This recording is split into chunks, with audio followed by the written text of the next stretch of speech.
പ്രിയ സഹോദരി സഹോദരന്മാരെ,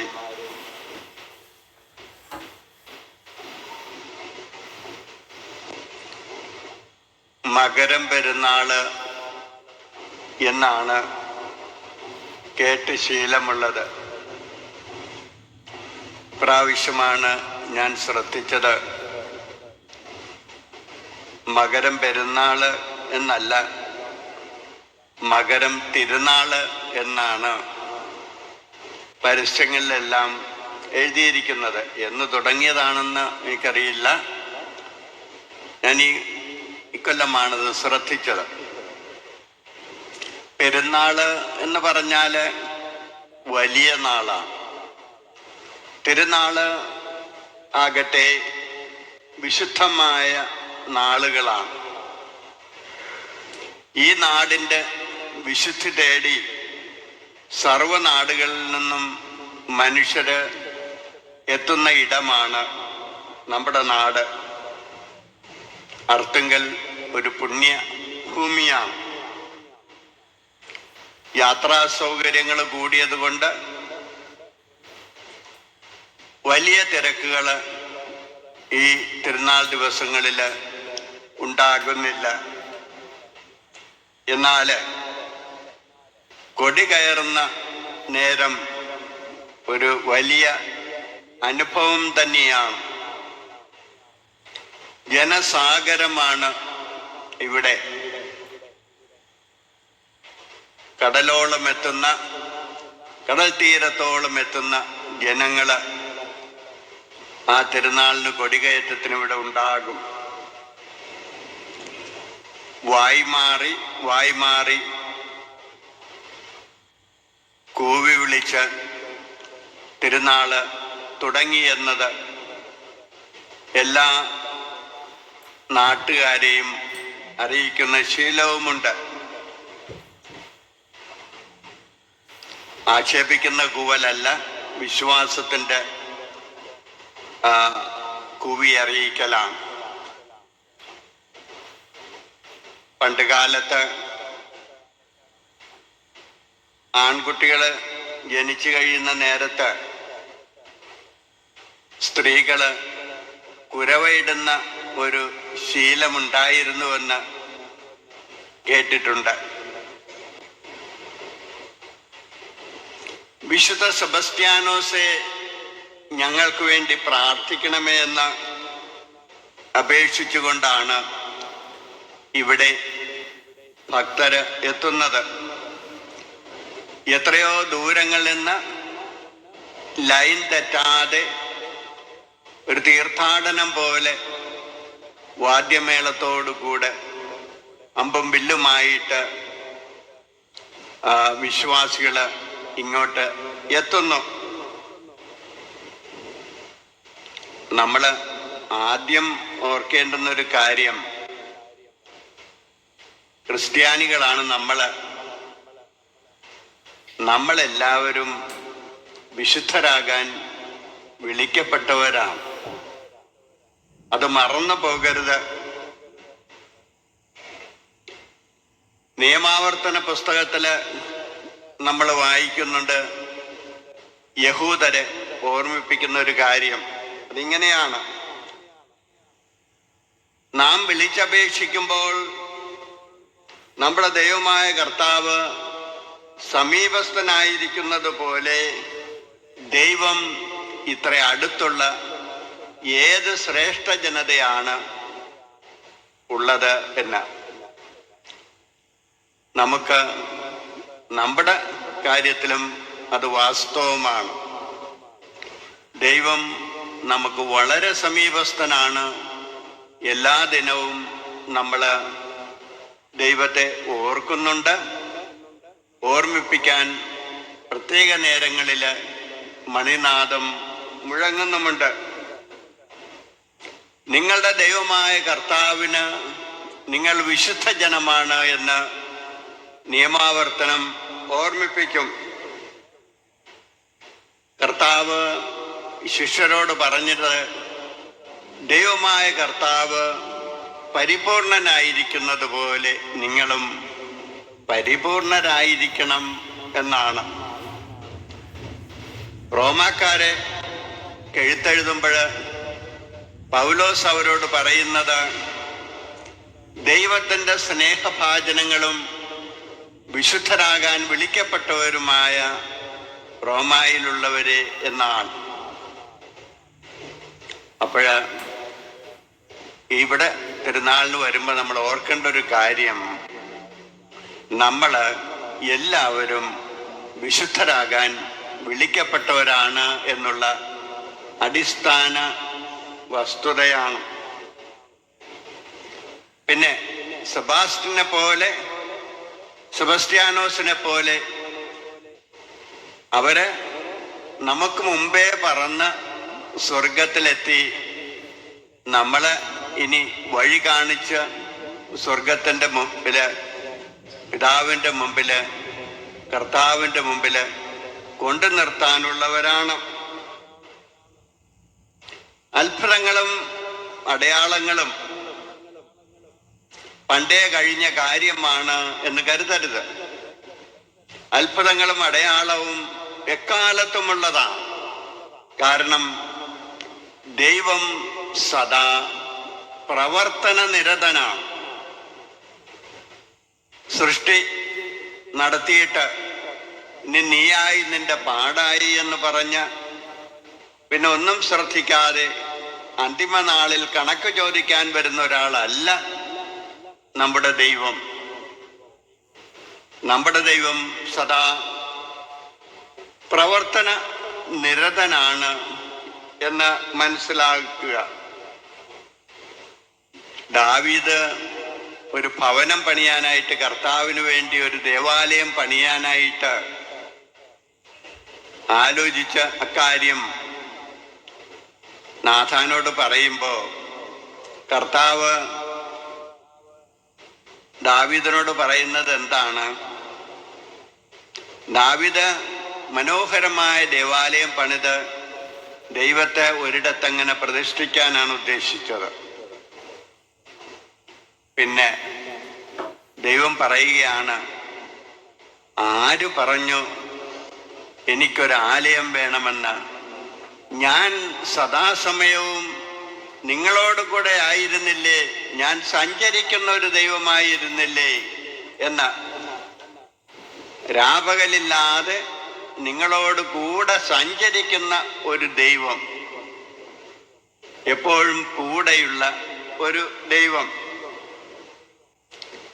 പിന്നെ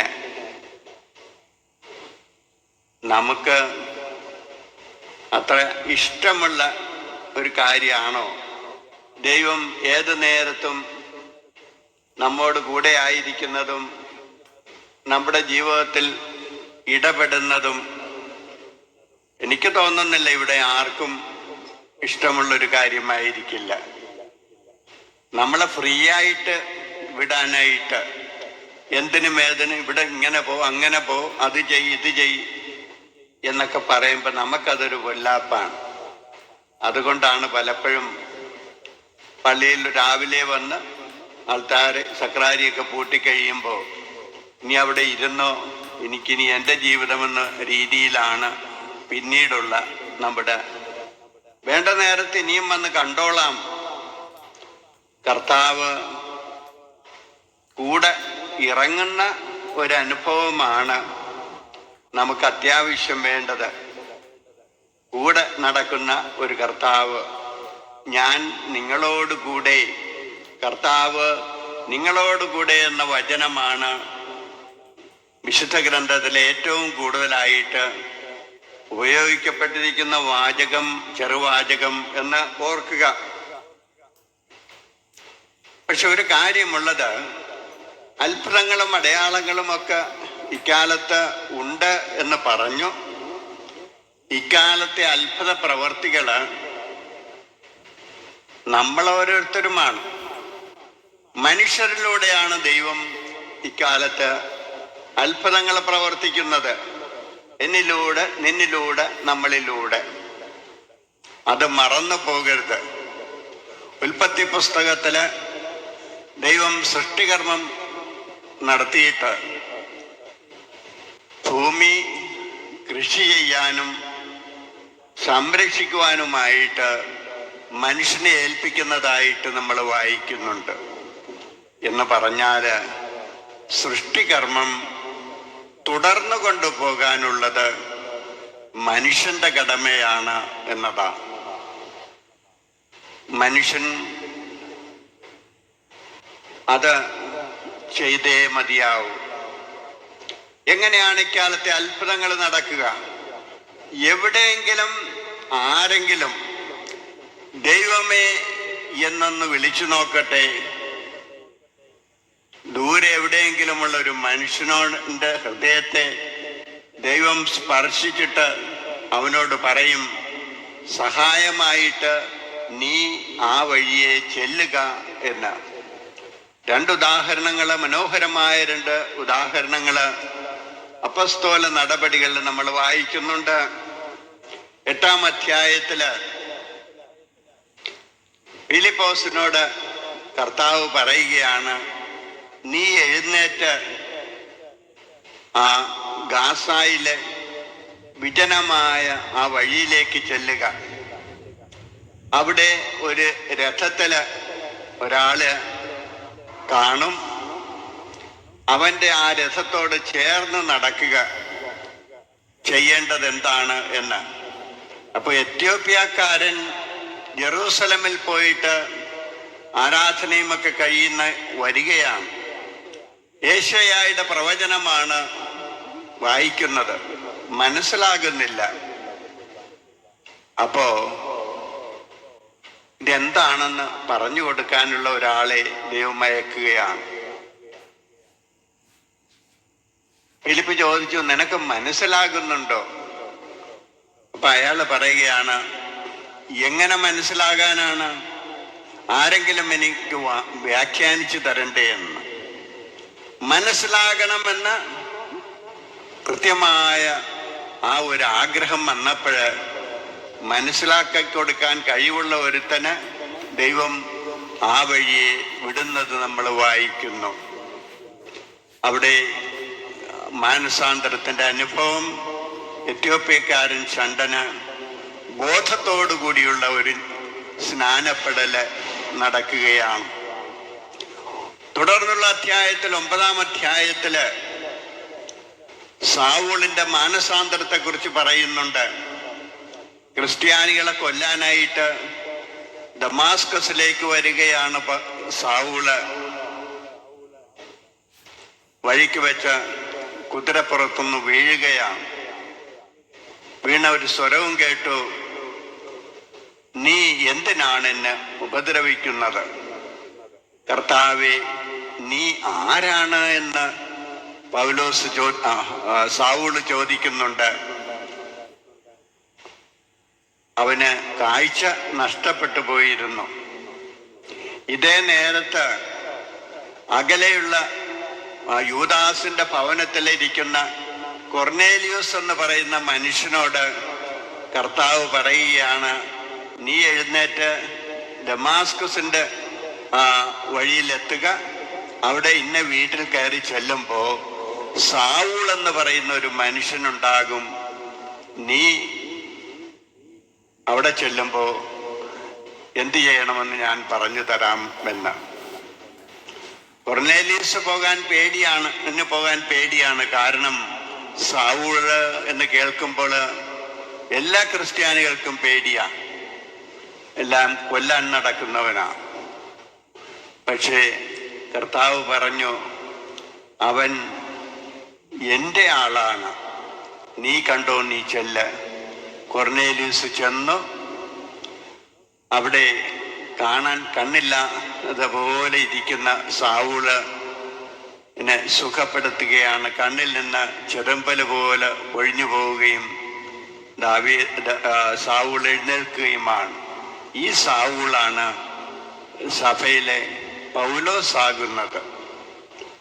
കർത്താവേ എന്നുള്ള വിളി വരുമ്പോ എവിടെ നിന്നെങ്കിലും സഹായമായിട്ട് മറ്റൊരാളെ കർത്താവ് കണ്ട് ആ സ്ഥലത്തേക്ക് നടത്തി കൊണ്ടുവരും. ഇതുപോലെ തന്നെ എത്ര മനുഷ്യരെ, എത്ര അനുഭവങ്ങള് നമ്മുടെയൊക്കെ തന്നെ ജീവിതങ്ങളില് നമ്മൾ ആഗ്രഹിക്കുന്ന പ്രതീക്ഷിക്കുന്ന സ്ഥലങ്ങളിൽ നിന്നാണോ നമുക്ക് സഹായം കിട്ടുന്നത്? പലപ്പോഴും അല്ല. കാരണം അവിടെ അങ്ങനെ ഒരു സഹായവും കിട്ടില്ല എന്ന് വരും. വളരെ കൃത്യമായിട്ട് സഹായം കിട്ടുമെന്ന് പ്രതീക്ഷിച്ച് ചെന്നാലും കിട്ടില്ല എന്ന് വരും. നമുക്ക് നിരാശ തോന്നും. ഒരനുഭവം ഞാൻ പറയാം. ഏറെ വർഷങ്ങൾക്ക് മുമ്പ് ഒരു കാര്യം, പള്ളിയിലൊരു കാര്യം നടത്താൻ വേണ്ടിയിട്ട് നമ്മുടെ സഭയുടെ കേന്ദ്ര കാര്യാലയമായ POCയിൽ ഞാൻ ചെന്നു. വളരെ എളുപ്പത്തിൽ സാധിക്കുന്ന ഒരു കാര്യമാണ് ഞാൻ പറഞ്ഞത് എന്നാണ് എൻ്റെ തോന്നല്. അവിടെ ഇരിക്കുന്ന ആരും എന്നെ ശ്രദ്ധിച്ചില്ല. നിരാശനാകാൻ വേണ്ട ഒരവസ്ഥയായിരുന്നു. അത് കഴിഞ്ഞ് ഞാൻ അവിടെ നിന്ന് ഇറങ്ങുമ്പോൾ ഞാൻ ആ പള്ളിയുടെ വാതിക്കൽ വന്നിട്ട് പറഞ്ഞു, ജീവിതത്തിൽ ഇനി ഞാൻ ഒരിക്കലും ഈ ഭവനത്തിൽ കാല് കുത്തില്ല എന്ന്. പക്ഷെ സംഗതി വശാല് കുറച്ച് നാളുകൾ കഴിഞ്ഞ് ഞാനവിടെ എത്തി. 13 കൊല്ലം കഴിഞ്ഞിട്ടാണ് ഞാൻ പിന്നെ അവിടെ നിന്ന് ഇറങ്ങുന്നത്. ഞാനൊരു കാര്യം ചെയ്തു. ഇങ്ങോട്ട്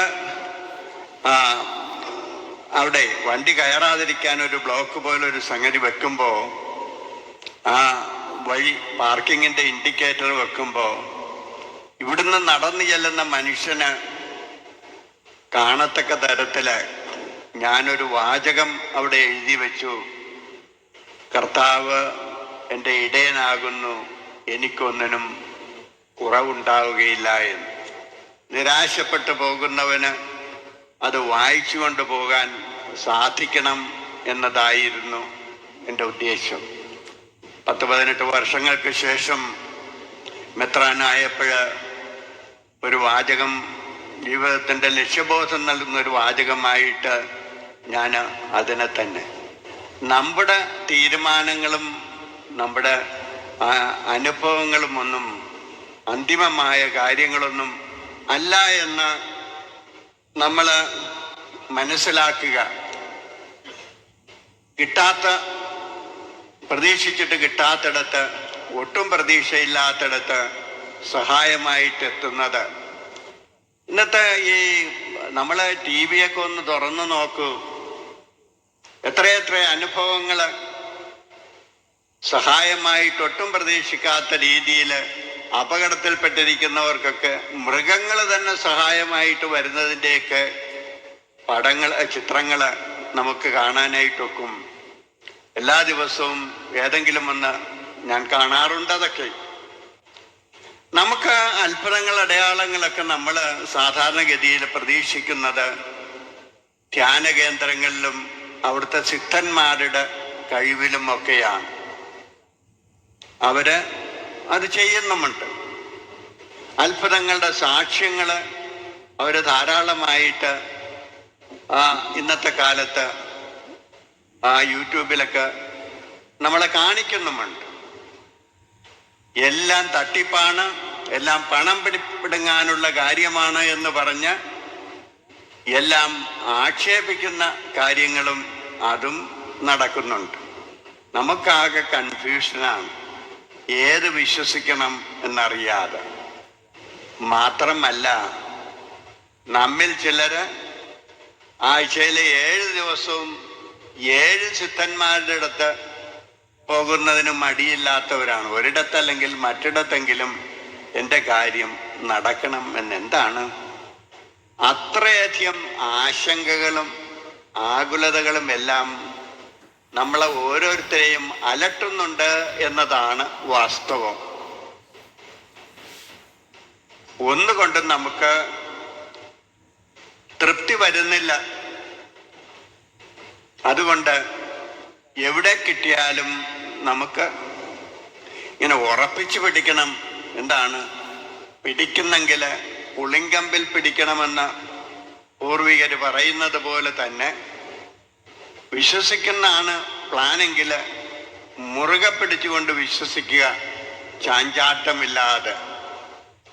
ആ ചാഞ്ചാട്ടം അഥവാ വരുന്നത് ഈ ആടിനെയും പശുവിനെയൊക്കെ കെട്ടുമ്പോൾ കുറ്റിയടിക്കുന്ന നേരത്ത് ഇങ്ങനെ അങ്ങോട്ടും ഇങ്ങോട്ടുമൊക്കെ താരയോ കമ്പിയോ ഒക്കെ, പക്ഷേ ഓരോ എടുപ്പിലും അത് ആഴത്തിലേക്കാണ് പോകുന്നത്. ആ രീതിയിൽ ആഴപ്പെടാൻ വേണ്ടി ചാഞ്ചാടാം, അല്ലാതെ പിടിക്കുന്നത് വിശ്വസിക്കുന്നത് പൂർണ്ണമായിട്ട് എവിടെ ലാഭമുണ്ട് അങ്ങോട്ട് ചാടാം എന്നതാണ് നമ്മൾ ഓരോ ദിവസവും കാണുന്നത്. ജീവിതങ്ങളിൽ, രാഷ്ട്രീയത്തിൽ, അങ്ങനെ.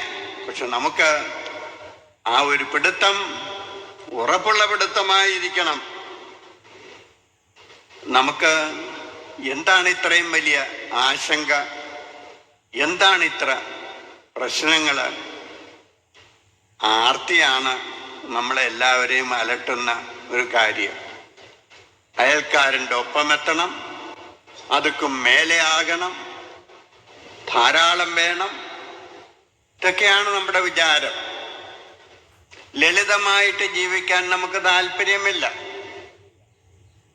അല്ലെങ്കിൽ തന്നെ മലയാളിയുടെ സ്വഭാവമാണ്, ജന്മന ഉള്ളതാണ് ഈ ധാരാളിത്തം എന്ന് പറയുന്നത്.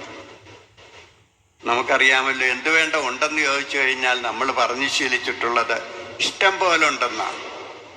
ഇഷ്ടം പോലെ എന്ന് പറഞ്ഞാൽ സമൃദ്ധി, കൺസ്യൂമറിസമാണ്. ആവശ്യത്തിലും അധികം, നിനക്ക് വീണ്ടും മിച്ചം.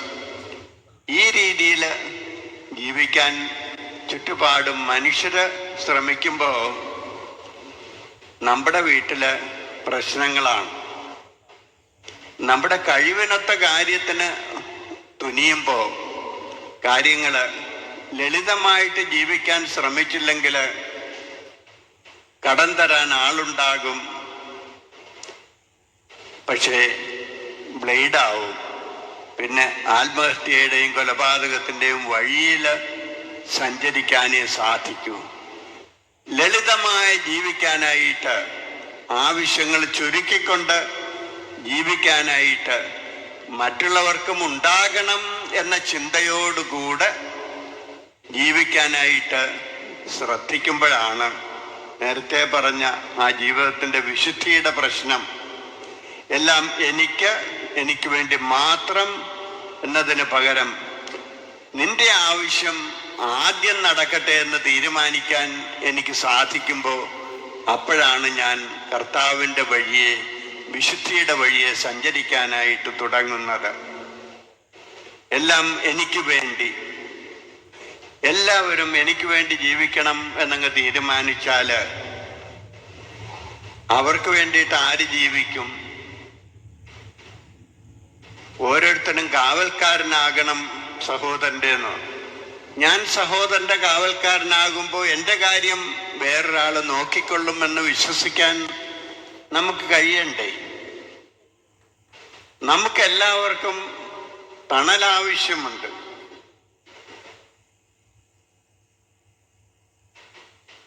വെയിൽ കൊള്ളാൻ നമുക്ക് താല്പര്യമില്ല. ഒന്ന് വിചാരിച്ചേ,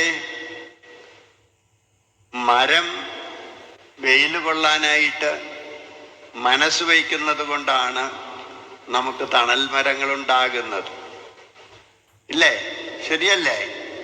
മരം വെയിലത്ത് നിൽക്കുന്നത് കൊണ്ടാണ് നമുക്ക് അവിടെ അതിൻ്റെ അടിയിൽ പോയി നിൽക്കാനും തണലുണ്ടാകാനും ഒക്കെ സാധിക്കുന്നത്.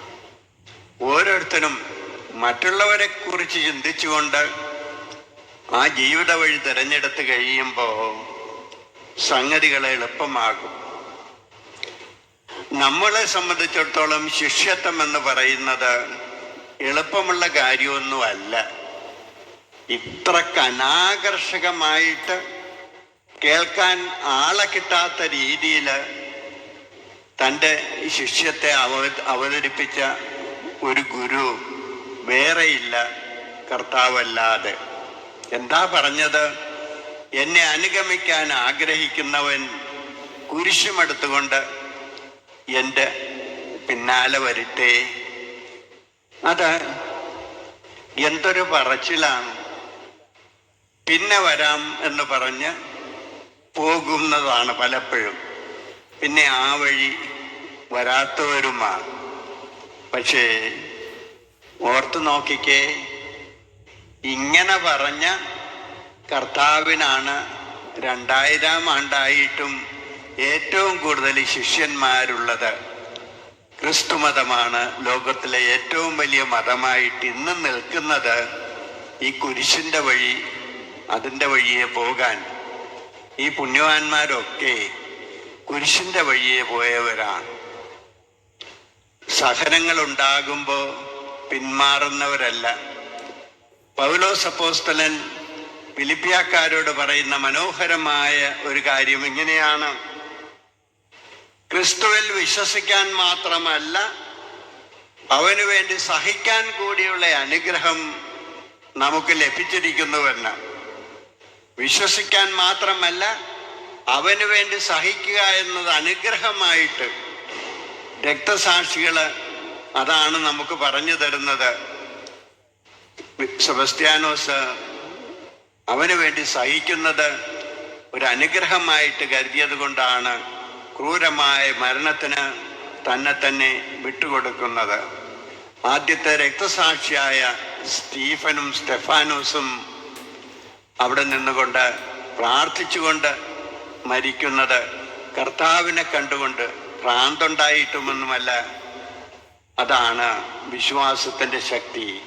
സഹിക്കാനുള്ള കരുത്ത്, അതും ഒരു അനുഗ്രഹമായിട്ട് കാണുന്ന അതേപോലുള്ള ശിഷ്യത്വം. എളുപ്പവഴിയിൽ ക്രിയ ചെയ്യലല്ല ശിഷ്യത്വം, അതോർക്കുക. അപ്പോ എല്ലാം സുഖമായിരിക്കും എന്ന് കരുതിയിട്ട് ആരും ഈ വഴി വരണ്ട എന്ന് കർത്താവ് പറയുന്നുണ്ട്. ഈ കുരിശിൻ്റെ വഴിയുടെ കാര്യമെല്ലാം പറഞ്ഞപ്പോൾ ഓരോരുത്തൻ പോയി കഴിഞ്ഞിട്ട് ശിഷ്യന്മാരെ അവിടെ നിൽക്കുകയാണ്. അപ്പൊ കർത്താവ് അവരോട് മോഹഭാവം കൊണ്ട് ചോദിക്കുന്നുണ്ട്, നിങ്ങളെന്താ പോകാത്തത്? നിങ്ങൾക്കും പോകാൻ പാടില്ലേ? അപ്പൊ ശിഷ്യന്മാര് പറഞ്ഞെന്താണെന്നറിയാവോ? ഞങ്ങൾ എവിടെ പോകാനാണ്? പോക്കേടമില്ലാത്ത മനുഷ്യരാണ് ഞങ്ങള്. നിന്റെ അടുത്താണ് ജീവനുള്ളത്. അതാണ് ദൈവത്തിൻ്റെ മുമ്പിൽ നമ്മൾ നിൽക്കുമ്പോൾ നമ്മുടെ വിചാരം ഇതല്ലാതെ വേറെ ഒരു പോക്കേടം നമുക്കില്ല. ജീവൻ അവിടെയാണ്. എവിടെ ജീവനുണ്ടോ അതിൻ്റെ തീരങ്ങളിൽ ആ നനവ് സ്വീകരിച്ചുകൊണ്ട് നിൽക്കാനായിട്ട് ആവണം നമ്മുടേത്.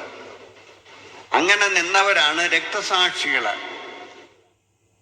രക്തസാക്ഷികളുടെ രക്തത്തിൻ്റെ നനവാണ് ക്രിസ്തു മതത്തെ ഇന്നും ജീവനുള്ള ഒരു കാര്യമായിട്ട് നിലനിർത്തുന്നത് എന്ന് നമ്മൾ മനസ്സിലാക്കണം. ഏതെങ്കിലും ഒക്കെ കാര്യം പറഞ്ഞ് നമ്മുടെ മതത്തെ ആക്ഷേപിക്കുമ്പോഴും നമ്മൾ ഓർക്കുക, എത്രയോ പേര് എത്രയോ നന്നായിട്ട് എല്ലാ കാര്യങ്ങളും ചെയ്തുകൊണ്ട് ജീവിക്കുന്നു. ഒരു കാര്യം വാർത്തയാകുന്നത് അത് എല്ലാ ദിവസവും സംഭവിക്കുന്നൊരു കാര്യം ആയതുകൊണ്ടല്ല, വല്ലപ്പോഴും നടക്കുന്ന ഒരു കാര്യത്തിനെ വാർത്താമൂല്യമുണ്ടാകുന്നുള്ളൂ. അപ്പോൾ നമ്മൾ ആ ഒരു രീതിയിൽ ചിന്തിച്ചുകൊണ്ട് പോയാൽ സഹന വഴിയിലൂടെ ജീവിതം നമ്മൾ നടത്തുമ്പോഴേ എന്തിനാണ് കർത്താവേ എന്ന് ചോദിക്കുമ്പോൾ കർത്താവിന് ഒരു മറുപടിയേ ഉള്ളൂ: നിനക്ക് എൻ്റെ കൃപ മതി. ഇതിൽ കൂടുതൽ ഒന്നും ആവശ്യമില്ല.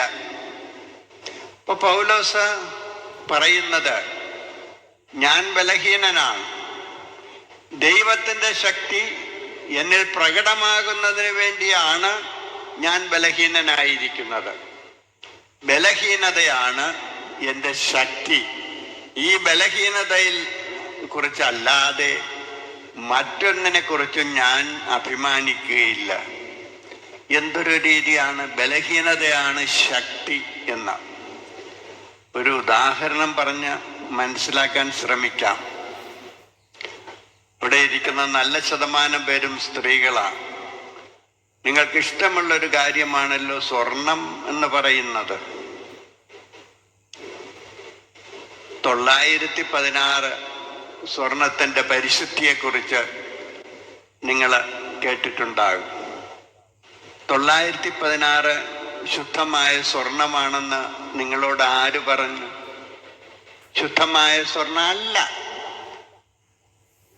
24 ക്യാരറ്റാണ് ശുദ്ധമായ സ്വർണം. അത് തങ്കമാണ്. പക്ഷെ ബലമില്ല, ഒടിഞ്ഞു പോകും. അപ്പോ ആഭരണങ്ങൾ ഉണ്ടാക്കാനും മറ്റും എന്താ ചെയ്യുക? 2 ക്യാരറ്റ് ചെമ്പും കൂടി അതുമേലെ ചേർക്കും. അപ്പോഴും ബലം കിട്ടും. അതാണ് 916. ബലഹീനമായത് വരുമ്പോൾ ശക്തിയാകുന്നത് അങ്ങനെയാണ്. അപ്പോൾ അത് ആ ഒരു രീതിയിൽ കാര്യങ്ങൾ നമ്മൾ എടുത്താൽ എന്ത് കുറവുണ്ടെങ്കിലും നിറവായി അതിനെ നിറച്ചു തരുന്ന ദൈവം കൂടെയുണ്ടെങ്കിൽ എനിക്കും നിങ്ങൾക്കുമൊക്കെ അത്ഭുത പ്രവർത്തകരായിട്ട് തീരാൻ സാധിക്കും. ഒരാളൊന്ന് ഇറങ്ങിയാൽ മതി ഒരു നല്ല കാര്യത്തിന്. കൂടെ കൂടാൻ ആളുണ്ടാകും. വളരെ ദുർബലരായ ഒന്നും അറിയാത്ത മനുഷ്യരാകും ലോകത്തെ മാറ്റുന്ന വലിയ പ്രസ്ഥാനങ്ങൾക്കൊക്കെ തുടക്കമിടുന്നത്. അറച്ചു നിൽക്കാതെ ചെറിയ മനുഷ്യന്റെ ചെറിയ കാര്യം 10 പേര് കൂടെ വരും. അങ്ങനെ അനേകര് ഇന്ന് നാട്ടിൽ നടക്കുന്ന സേവന പ്രവർത്തനങ്ങളുടെ എല്ലാം പിറകില് വലിയ വിദ്യാഭ്യാസമില്ലാത്ത, കഴിവൊന്നുമില്ലാത്ത, എന്നാൽ ദൈവത്തിന് വേണ്ടി എന്തെങ്കിലും ചെയ്യാൻ വേണ്ടിയുള്ള സന്മനസ്സുള്ള ചെറിയ മനുഷ്യരുടെ തുടക്കങ്ങളാണ്. അതാണ് വലുതാകുന്നത്, മഹാപ്രസ്ഥാനമായിട്ട് തീരുന്നത്. ഈ എന്താണ്? കടുകുമണിയാണ് വളർന്നു വന്ന വൻവൃക്ഷമാകുന്നത്. അപ്പൊ കടുകുമണിയെ നിന്ദിക്കാതിരിക്കുകയും കടുകുമണിയായി പോയത് കൊണ്ട് ഒന്നും വേണ്ട എന്ന് കരുതിയിട്ട് നിലത്തു വീഴാതിരിക്കുകയും ചെയ്യാവുന്നതിന് പകരം പത്തായത്തിന്റെ സുരക്ഷിതത്തെക്കാൾ നല്ലത് നിലത്തു വീണ അഴിയുന്നതാണ്. അപ്പോഴാണ് പുതുജീവൻ ഉണ്ടാകുന്നത്, അനേകമേനിയായിട്ട് വിളവുണ്ടാകുന്നത് എന്ന് മനസ്സിലാക്കണം. ഇപ്പൊ സുരക്ഷിതത്വം വേണം. പക്ഷെ എങ്കിലും ഈ ആമയെ പോലെ എല്ലാം ഒരു അപകടവുമില്ല എന്ന് ബോധ്യപ്പെട്ടിട്ട് മാത്രം തല പുറത്തിടാൻ നോക്കിയാൽ ഇക്കാലത്ത് നടക്കില്ല. എവിടെയാണ് പ്രശ്നങ്ങളില്ലാത്തത്? ഏത് ജോലി സ്ഥലത്തും പ്രശ്നങ്ങളുണ്ട്, അഴിമതിയുണ്ട്, അക്രമമുണ്ട്. എല്ലാം സഹിച്ച നീതിയും സത്യവും മാത്രം ചെയ്തുകൊണ്ട് ജീവിക്കുന്ന ആൾക്കാരില്ലേ? ബാക്കിയുള്ളവര്, സഹപ്രവർത്തകര്, മുകളിലുള്ളവരെല്ലാവരും പീഡിപ്പിക്കുമ്പോഴും ഈ ദിവസങ്ങളിൽ നമ്മൾ ഒരു പബ്ലിക് പ്രോസിക്യൂട്ടറിൻ്റെ അനുഭവം പത്രങ്ങളിൽ വായിക്കുന്നുണ്ട്. എല്ലാവരും എതിരായിട്ട് എന്നിട്ടും വഴിവിട്ടൊരു കാര്യം ചെയ്യാതെ ഇരിക്കുമ്പോൾ ഇതിനൊക്കെ അങ്ങനെയുള്ള മനുഷ്യരിലൂടെ ഈ ലോകം നന്മയിൽ മുന്നോട്ട് പോകൂ എന്ന് മനസ്സിലാക്കുക. അത് സാധ്യമായ ഒരു കാര്യമാണ്. ഉറപ്പിച്ചോ? ദൈവം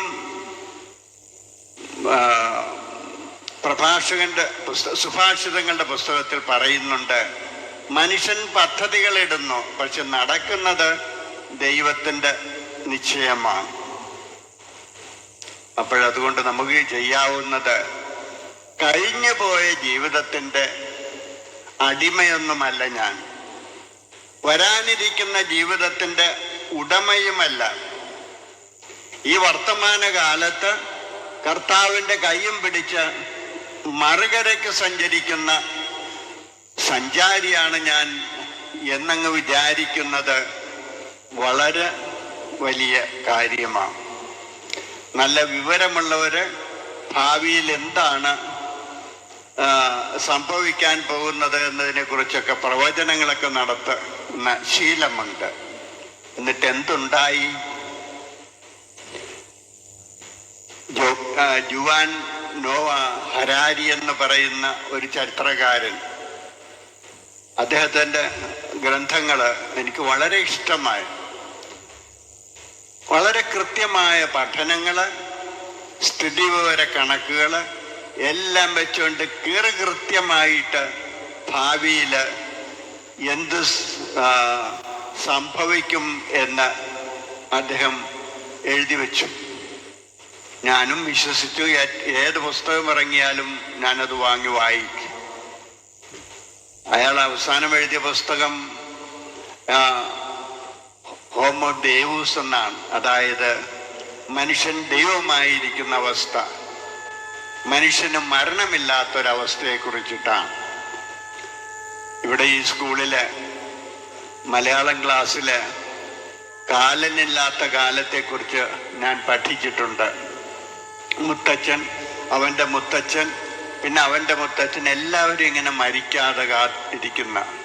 അപ്പൊ ഈ ശാസ്ത്രജ്ഞൻ പറഞ്ഞു, വരാനിരിക്കുന്ന നാളുകള് ഇപ്പൊ തന്നെ വന്നു കഴിഞ്ഞതാണ്. ഇനി മനുഷ്യന്റെ ആയുസ് ഇങ്ങനെ നീണ്ടു പോകും. ഒരു മനുഷ്യനും ഇനി രോഗം മൂലം മരിക്കില്ല. അപകടം വന്ന് മരിക്കുന്നതല്ലാതെ ആയുർദൈർഘ്യം അത്ര വലുതായിരിക്കും. 150-160 വയസ്സൊക്കെ ഉള്ളവര് ഒരു പ്രശ്നമില്ലാതെ ശാസ്ത്ര പുരോഗതി, ആ സ്ഥിതി, അതെന്തൊരു അപകടം പിടിച്ച അവസ്ഥയാണ് എന്ന് ഞാൻ ഓർക്കുമായിരുന്നു. ഇതൊക്കെ എഴുതി കഴിഞ്ഞപ്പോഴാണ് കോവിഡ് വന്നത്. അപകടം വഴി ധാരാളം മനുഷ്യര് മരിക്കുന്നുണ്ട്, മുമ്പത്തേക്കാൾ കൂടുതൽ. രോഗം വന്ന് മരിച്ചവര് എത്രയോ ലക്ഷങ്ങളാണ്. പിന്നെ മനുഷ്യർ രോഗം വന്ന് മരിക്കില്ല എന്ന് പറഞ്ഞിട്ട് ഇയാളിനി എന്ത് മറുപടി പറയുമെന്ന് നോക്കിയിട്ട് ഒരു മറുപടിയും ഇന്ന് വരെ ആ മനുഷ്യന് പറയാൻ സാധിച്ചില്ല. കാരണം നമുക്ക് വരാനിരിക്കുന്ന ഭാവിയുടെ ഉടമകളൊന്നുമല്ല. നമ്മൾ എല്ലാം ദൈവത്തിൽ അർപ്പിച്ചുകൊണ്ട്, ദൈവത്തിൻ്റെ കരം പിടിച്ചുകൊണ്ട് നമുക്ക് മുന്നോട്ട് പോകാം. നമ്മൾ നടക്കുന്നത് പ്രത്യാശയുടെ തീരങ്ങളിലൂടെയാണ്. എത്തുന്നത് നിത്യജീവന്റെ തീരങ്ങളിലും ആണ്. നമ്മളെ കൈപിടിച്ച് നടത്താനാണ് നമുക്ക് മധ്യസ്ഥരായിട്ടുള്ളത്. മുന്നേ പോയ പുണ്യവാന്മാരുടെ ജീവിതങ്ങൾ അതാണ് കാണിച്ചു തരുന്നത്. പിന്നൊരു കാര്യം, വരുമ്പോൾ നമ്മുടെ ആവശ്യങ്ങളുടെ പട്ടിക മാത്രം പറഞ്ഞിട്ട് പോകരുത്. ഇവിടെ പ്രാർത്ഥിക്കാൻ വരുന്നവർ കണ്ടിട്ടുള്ളത്, അവിടെ കുറേ നേരം നിന്ന് പ്രാർത്ഥിച്ചതിന് ശേഷം ഇവിടെ വന്നിരിക്കുന്നത് കണ്ടിട്ടുണ്ട്. ഇവിടെ വന്നിരിക്കുമ്പോൾ ദയവായിട്ട് നമ്മുടെ ആവശ്യങ്ങളുടെ പട്ടികയൊന്നും ദൈവത്തിൻ്റെ അടുത്ത് നിർത്തേണ്ട കാര്യമൊന്നുമില്ല. ഒരൊറ്റ വാചകം മാത്രം പറയുക, എന്നിട്ട് ആത്മാവിൻ്റെ ചെവികൾ തുറന്നു വയ്ക്കുക. അരുളി ചെയ്യുക, കർത്താവേ, നിന്റെ ദാസൻ നിന്റെ ദാസി ഇതാ കേൾക്കുന്നു എന്ന് പറഞ്ഞിട്ട് എന്തെങ്കിലും കാര്യം എനിക്ക് ദൈവത്തിന് എന്നോട് പറയാനായിട്ടുണ്ടോ എന്നതിന് നമുക്ക് സമയം കണ്ടെത്താം. അങ്ങോട്ട് പറയുന്നതിന് പകരം ഇങ്ങോട്ട് പറയുന്നതെന്ന് കേൾക്കാനായിട്ട് ആത്മാവിൻ്റെ ചെവികൾ തുറന്നിരിക്കുക. അത്ഭുതങ്ങൾ, അടയാളങ്ങൾ ജീവിതത്തിന് മുമ്പിൽ ഇങ്ങനെ നിരന്ന് പരന്നു കിടക്കുന്നത് കാണാൻ സാധിക്കട്ടെ.